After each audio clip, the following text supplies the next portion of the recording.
ગોધરાથી સિમલિયા વાયા ગદુકપુર, તાજપુર, છીપા, મંગળપુરા નવીન બસ શરૂ થતાં પંથકના ગામો અને વિદ્યાર્થીઓમાં આનંદ છવાયો. ગોધરાથી સિમલિયા વાયા ગદુકપુર, તાજપુર, છીપા, મીરાપુરી, ધુરાદર, નિકોલા, મંગળપુરા, બારિયા, ફળી નવીન બસ આજરોજથી ગોધરા ડેપો દ્વારા સવારે અને સાંજે સ્કૂલના કોલેજના સમયને અનુરૂપ શરૂ કરવામાં આવતા પંથકના ગામો વિદ્યાર્થીઓમાં ખૂબ જ આનંદ છવાયો હતો. દેશની આઝાદી બાદ પ્રથમ વખત આ રૂટના ગામોને જોડતી બસ સેવાનો પ્રારંભ થયો છે. ગામો નદી પર નવીન પુલ બનવાથી આ ગામોને બસ સેવાથી જોડી શકાયા છે.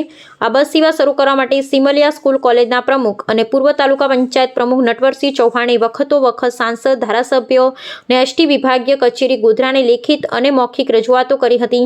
આજ રોજથી આ રૂટ પર બસ સેવા શરૂ થતાં તેઓએ સાંસદ, ધારાસભ્ય અને એસટી તંત્ર પ્રતિ આભાર વ્યક્ત કર્યો હતો. તેઓના અધ્યક્ષસ્થાને આજરોજ શાળા કોલેજનો સ્ટાફ, વિદ્યાર્થીઓ, ગ્રામજનો, અગ્રણીઓ, ભગવાનસિંહ ઠાકોર, કરણસિંહ ઠાકોર વગેરેની ઉપસ્થિતિમાં ઢોલ શરણાઈ વગાડી બસને ડ્રાઈવર, કંડક્ટરને કુમકુમ તિલક કરી ફૂલોની માળા પહેરાવી અને શ્રીફળ વધેરી બસનું ખૂબ જ આનંદ અને ઉલ્લાસપૂર્વક સ્વાગત કરવામાં આવ્યું હતું.